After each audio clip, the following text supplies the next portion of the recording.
क्यों किसी से इतना जुड़ जाते हैं, अटैच हो जाते हैं, इसको हम लोग इमोशनल अटैचमेंट कहते हैं। और ये इमोशनल अटैचमेंट, इसकी क्या साइकोलॉजी है इसके पीछे, इसके मैं आपको 6 से 7 जो है वो साइकोलॉजी के हिसाब से जो जुड़ने के पॉइंट्स हैं वो डिस्कस करूंगी। अच्छा, हम लोग फिर डिटैचमेंट भी डिस्कस करेंगे कि कैसे हम उससे दूर हो सकते हैं। आज हम जुड़ते क्यों हैं, किसी से हम जुड़ते क्यों हैं, उसको डिस्कस करेंगे। फिर हम लोग दूसरे व्लॉग में हम जुड़ के उनसे अलग कैसे हो सकते हैं। इमोशनली बात कर रही हूँ, फिजिकली बात नहीं कर रही हूँ कि आप लोग जो है अपने रिश्तों को ही खत्म कर दें। ना इसमें मैं किसी रिश्ते को बयान करूंगी, ना मैं इसमें किसी जेंडर को बयान करूंगी। इसको एक नॉर्मल टॉपिक लेके चल रहे हैं कि इससे मर्द भी फायदा उठा सके और फीमेल्स जो हैं, औरतें भी फायदा उठा सके, जो हमारी टीनेजर्स हैं, जो हमारी 20s 30s जो भी हैं। जेंडर के हिसाब से बात नहीं होगी, ओवरऑल बात होगी। Stay tune. आपने कभी नोटिस किया है कि कुछ लोग सिर्फ आपकी जिंदगी में आते हैं और फिर आप उनके बिना अधूरे महसूस करते हैं? क्यों? हम किसी से इतना इमोशनली अटैच हो जाते हैं ना, और कभी कभी बिना वजह भी अटैच हो जाते हैं। आज के इस व्लॉग में हम समझाने लगे हैं कि अटैचमेंट जो है उसका राज क्या है, क्यों, कैसे और कब हम इमोशनली जुड़ जाते हैं। और अगले व्लॉग में ना हम सीखेंगे कि कैसे अपने आप को डिटैच कर सकते हैं। Welcome back to Saeeda Ashraf vlogs. सबसे पहले थैंक यू सो मच, इतनी ज्यादा लड़कियों ने, औरतों ने मुझे मैसेजेस किए हैं कि आप जो कर रही हैं वो बहुत अच्छा कर रही हैं। मुझे वाकई में बूस्ट और इंकरेजमेंट की जरूरत थी, क्योंकि कुछ लोग थे जो नेगेटिव कमेंट कर रहे थे और मुझे डरा रहे थे। अल्लाह की जात से सिर्फ डरना चाहिए, बट फिर भी सेकंड थॉट्स, लोगों के नेगेटिव कमेंट, लोगों की जो आपके ऊपर बैकलैश आता है, वो जरूर सेकंड थॉट पैदा करता है। मुझे अपनी क्लैरिटी थी तभी जाके मैंने अगले व्लॉग्स भी अपलोड किए, लेकिन आप लोग की सपोर्ट मुझे कंटिन्यू करने में हेल्प कर रही है। Thank you so much. बोलनेस बाय 4 में आप सबको खुशामदीद। बोलनेस बाय 4 वो जगह है जहां पे आप जैसे ही स्क्रॉल करते हैं आपके लाइफ से रिलेटेड सारे व्लॉग्स डिटेल में मौजूद होते हैं। फी सबीलिल्लाह में ये काम कर रही हूँ, लेकिन अगर किसी को सेशन चाहिए तो ये मेरे स्क्रीन पे 1-to-1 सेशन बुक करने के लिए टिकटॉक या इंस्टाग्राम पे जाएं और एक मैसेज करें, छोटी सी फीस में अपना सेशन बुक करें और लाइफ से रिलेटेड जितने भी इश्यूज हैं उसको डिस्कस करके उसके लिए प्लान, स्केड्यूल, रूटीन, हम एक चीज दरियाफ्त, एक चीज डिस्कवर करते हैं, फिर उस पर अमल करते हैं। अमल के बगैर कोई चीज रिजल्ट्स नहीं देती। सो हम अटैच क्यों होते हैं, मतलब इसको भी जान लेते हैं थोड़ा सा। अब अटैच क्यों होते हैं वो भी सीख लेते हैं, ठीक है। अटैचमेंट सिर्फ प्यार या मोहब्बत तक लिमिटेड नहीं है। हम अटैच होते हैं बिकॉज हम अपनी नीड्स, अपनी फेयर्स और पास्ट में जो हमारा एक्सपीरियंस होता है ना, जो प्रोजेक्शन हुई होती है, कभी कभी हम किसी में वो कंफर्ट ढूंढते हैं जो हमारी जिंदगी में मिसिंग था, जब पास्ट की बात कर रहे हैं, या प्रेजेंट में जो मिसिंग है। छोटी सी एग्जांपल, अगर आपका फ्रेंड हमेशा सुनता है तो आप उसके बिना अधूरा महसूस करते हैं। आपको अपना आप जो है वो इनकम्प्लीट लगता है, क्योंकि वो सारा टाइम आपको सुनता है। अच्छा, कभी कभार मेरे अल्फाज फ्लो में गलत हो जाते हैं, तो खुदा के वास्ते उसके साथ ना चिपका करे, जुबान है भाई, हो जाता है। फिर मैं उसको ठीक करूं, फिर से व्लॉग बनाऊं, फिर वो नेचुरल नहीं लगता, इसलिए मैं उसको ऐसे ही रहने देती हूँ। तो कहीं पे मेरी भी माफी तलाफी कर दिया करे। अच्छा, ये भी देख लेते हैं कि कौन से लोग हमसे जुड़ते हैं। हर रिश्ता अटैचमेंट बनाता है, लेकिन सब नहीं, सब नहीं। हम उन लोगों के साथ कनेक्ट होते हैं जो हमें इमोशनली अवेलेबल देखते हैं। ये लोग सिर्फ रोमांटिक नहीं, दोस्ती, मेंटोरशिप या इवन फैमिली भी हो सकती है। जैसे अभी हो सकता है आप में से जो मैसेजेस आए हैं वो मेरे साथ इमोशनली कनेक्ट हो गए हैं, अब ये अटैचमेंट बन रही है। जरूरी नहीं है कि ऑपोजिट जो जेंडर है वो मर्द या फीमेल ही हो, अटैचमेंट हो जाती है। छोटी सी एग्जाम्पल, इन्नी सी एग्जाम्पल, जैसे एक बॉस जो आपको इंकरेज करता है, मुझे ही ले ले, मैं रोज आपको इनकरेज करती हूँ, आप उसके साथ इमोशनली अटैच हो जाते हो, यानी कि आपको कहीं से कुछ कंफर्ट मिल रहा है। कोई आप जो डरे हुए, वो डरना आपका खत्म उस बंदे के साथ हो जाता है, बंदी के साथ हो जाता है, लाइक उस माहौल में।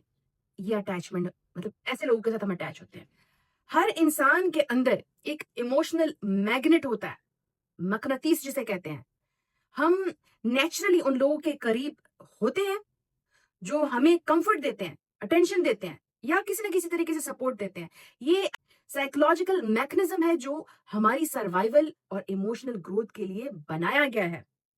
छोटी सी एग्जांपल, जैसे एक छोटा बच्चा रोए बिना नहीं रह सकता ना, रोता जरूर है अपने माँ के लिए, वैसे ही हम बड़े होके इमोशनली जुड़ जाते हैं किसी भी इंसान से, चाहे वो गलत हो, चाहे वो सही हो। मेरी प्यारी सी छोटी सी नीज़ है, उसने मुझे ये टॉपिक्स पे बोलने को बोला है। मैं इसलिए ये बोल रही हूँ और उसके फ्रेंड्स वगैरह सारे यही कह रहे हैं कि इस पे एक व्लॉग होना चाहिए, अटैचमेंट। और जो मैं आप लोग को देख रही हूँ, जो कमेंट्स आ रहे हैं, सब यही कह रहे हैं कि प्लीज़ अटैचमेंट कंट्रोल कैसे हो सकती है या अटैचमेंट हो क्यों जाती है? तो इसलिए मैं अटैचमेंट और डिटैचमेंट पे ये 2 व्लॉग बना रही हूँ। अच्छा जी, जो सिग्नल्स होते हैं ना, वो अटैचमेंट शो करते हैं। अक्सर बहनें मेरी कहती हैं कि हम ज़्यादा अवेलेबल कैसे ना हो, हमें वो कैसे फ़ील करेंगे कि हम उनसे इतने अटैच नहीं है ताकि वो हमारा गलत फ़ायदा ना लें। तो देखिए, आपकी जो वाइब्स हैं, जो सिग्नल्स हैं, जो आपके दिल की, दिमाग की सोच है, वो अगले बंदे तक पहुँचती है। ये वो सिग्नल है जिनकी मैं बात कर रही हूँ। जब आप उनके बिना अधूरे महसूस करने लगते हैं ना, समझ जाएँ कि आप अटैच हो गए हैं।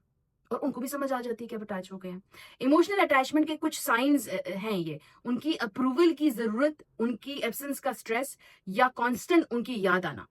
लाइक आप उनकी ये सिग्नल्स हैं इमोशनल अटैचमेंट के, कि आपको ज़रूरत होती है कि वो किसी भी बात पे आपको अप्रूव करें। आपको उनकी ज़रूरत पड़ने लग जाती है। आप उनका ना होना आपको दिमागी जो है वो स्ट्रेस और डिप्रेशन देने लगता है। या कांस्टेंट आप उनको याद कर रहे होते हैं, चेक कर रहे होते हैं, किधर है, क्या है, वो अटैचमेंट हो चुकी होती है। ये साइन्स हैं कि आप अटैच हो चुके हैं। अच्छा, एग्ज़ाम्पल भी देना ज़रूरी है क्योंकि मेरी बहनें जो हैं वो मुझे फिर बहुत ज़्यादा सुनाती हैं। जैसे आपका दिमाग है ना, हमेशा सोचता है, वो कहाँ है? ये अटैचमेंट का साइन है, बड़ा ही खराब साइन है। वो कहाँ है? वो क्या कर रहा है? वो किसके साथ है? अटैचमेंट है। और ये अच्छा, ये एक जेंडर की बात नहीं हो रही है। कहाँ है? लड़की भी हो सकती है, लड़का भी हो सकती है, प्लीज़ ओके? तो इसको ज़रा अपने ऊपर अप्लाई करिए, क्या आपके साथ ये चीज़ें हो रही हैं? ये वो सारे साइकोलॉजिकल पॉइंट्स हैं जिनकी मैं बात कर रही थी। आप वही सुन रहे हो जिसका आप इंतज़ार कर रहे हो। सबसे खतरनाक चीज़, कब अटैचमेंट प्रॉब्लम बन जाती है। अटैचमेंट ज़रूरी है, लेकिन कभी-कभी ये हमें कंट्रोल करना, मतलब हम नहीं कंट्रोल कर सकते, ये हमें अटैचमेंट हमें कंट्रोल कर लेती है। हमें जिसके साथ अटैचमेंट हो जाती है, अब वो हमें कंट्रोल करने लग जाते हैं। अब उनकी प्रेज़ेंस, उनकी बातें, उनका होना, उनके अप्रूवल्स, उनकी फ़ियर कि खो ना जाए, उनके बारे में चेकिंग करना, ये उनका हम पे कंट्रोल हो गया है। जब अटैचमेंट अनहेल्दी हो जाए ना, जैसे अभी मैंने बताया है, जैसे ऑब्सेशन बन जाए, जैसे जेलसी बन जाए, इमोशनल डिपेंडेंसी बन जाए, तब ये मेंटल और इमोशनल प्रॉब्लम्स क्रिएट करने लगते हैं जान मेरी। ये ऑब्सेशन जो है ना, ये आपको ले डूबता है। आप डूब गए पानी में, समंदर में, आपकी आंखें नजर आ रही हैं, अब निकलो। किसी को हाथ दे के निकलना है या किसी के बगैर निकलना है, निकलो। एग्जाम्पल, जब आप हर वक्त उनके रिस्पॉन्स का वेट करते हैं, क्योंकि अब आप उनसे हर मशवरा कर रहे हैं, आप उनसे हर बात शेयर करना चाहते हैं, आप उनसे हर वक्त उनको अपने पास अवेलेबल रखना चाह रहे हैं, तो आप फिर उनका रिस्पॉन्स हर वक्त जो है वो एक्सपेक्ट करते हैं और स्ट्रेस महसूस करने लगते हैं। तो ये अनहेल्दी अटैचमेंट है, ये हेल्दी अटैचमेंट नहीं है। मैं अभी बता रही हूँ, ये बहुत अनहेल्दी अटैचमेंट है। ये आपको कमजोर करती है, आपको वीक करती है, ये आपका कंट्रोल दूसरे के हाथों में दे देती है। अच्छा, पॉजिटिव एस्पेक्ट भी अटैचमेंट का हम देख लेते हैं, मुस्बित असरात भी इस अटैचमेंट के जिससे हम अटैच होते हैं। कि अटैचमेंट सिर्फ रिस्क नहीं है कि भाई अटैच हो गए तो जी तबाह बर्बाद हो गए। ये एक इमोशनल स्ट्रेंथ भी होती है। कभी जहाँ जहाँ दोनों समझदार हों, मैच्योर हों, या दुनिया की कोई भी चीज, job related, finance related, family related, life partner related, उसमें फिर स्ट्रेंथ भी होती है। हेल्दी अटैचमेंट हमें सपोर्ट देती है, हमें प्यार लव देती है, हमें सिखाती है कि रहम क्या चीज़ होती है, केयर क्या चीज़ होती है।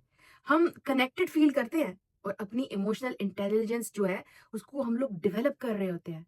जो अगर हमें ऐसा लाइफ़ पार्टनर या ऐसी जॉब या ऐसे सपोर्ट मिल जाए ना, तो हम उससे रहमदिली, मोहब्बत, केयर, ये सब कुछ सीखते हैं और इंटेलिजेंस हमारी डेवलप होती है। छोटी-सी मिसाल दे देती हूँ, जैसे एक स्ट्रॉन्ग दोस्ती या फैमिली सपोर्ट हो, जो बॉन्ड होता है, जो आपको हर वक़्त मुश्किल में सँभालता है। देखो, ये अटैचमेंट बुरी नहीं है, बट ये अटैचमेंट बड़ी मुश्किल से मिलती है, और अगर कभी-कभार ये अटैचमेंट मिल भी जाए तो कुछ वक़्त के बाद जो है वो आपके लाइफ पार्टनर बन जाए, तो ये हमेशा के लिए रहती है। बट आपको हेल्दी और अनहेल्दी अटैचमेंट में फ़र्क करना आना चाहिए। हमें समझ तो आ गई ना कि अटैचमेंट कैसे बनती है। जो अगला स्टेप है ना, कैसे हम डिटैच हो सकते हैं, बिना गिल्ट के, बिना खुद को कसूरवार ठहराए, बिना दूसरों को डिसरिस्पेक्ट किए, बिना दूसरों को ज़लील किए, बिना दूसरों पे इल्ज़ामात लगाए। अगला व्लॉग कवर करेगा इमोशनल डिटैचमेंट, बाउंड्रीज़ सेट करना और अपने आप को स्ट्रॉन्ग रखना। अगर आप चाहते हैं ना कि आप इमोशनल फ्री और स्ट्रॉन्ग रहें, नेक्स्ट व्लॉग देखना मत भूलिएगा, मिस मत कीजिएगा। कमेंट करके बताइएगा, आप किस टाइप के लोगों से सबसे ज़्यादा अटैच होते हैं? मुझे ज़रूर बताएँ, आपकी ज़िंदगी में वो कौन-से लोग हैं जिससे आप इतना अटैच हैं? और दूसरा व्लॉग अगर आप चाहते हैं कि मैं डिटैचमेंट पे बनाऊँ, तो कमेंट में डिटैचमेंट व्लॉग लिखना मत भूलिएगा। मिलते हैं मेरे नेक्स्ट व्लॉग में, तब तक इस व्लॉग से जितना फ़ायदा उठा सकते हैं, पुराने व्लॉग्स में भी मैंने डिटैचमेंट के बारे में बात की है। प्लीज़ थोड़ा स्क्रॉल करके नीचे जाया करें, क्योंकि आप लोग अक्सर सिर्फ़ लिख देते हो कहाँ हैं, तो थोड़ी मेहनत आप भी करो, इतनी मेहनत मैं करती हूँ, थोड़ी मेहनत आप भी करो। अपना ख़्याल रखें, किसी के साथ इमोशनली अटैच हो तो वो हेल्दी अनहेल्दी है, उसको जानिए इस ब्लॉग के थ्रू। साइकोलॉजिकल जो टिप्स मैं बताती हूँ, वो काम ज़रूर आते हैं, बट अगर उनको आप पॉज़िटिव वे में यूज़ करें और रिज़ल्ट का वेट करें। आज आपने अप्लाई किया, कल आपको रिज़ल्ट चाहिए, वो सिर्फ़ स्ट्रेस देता है।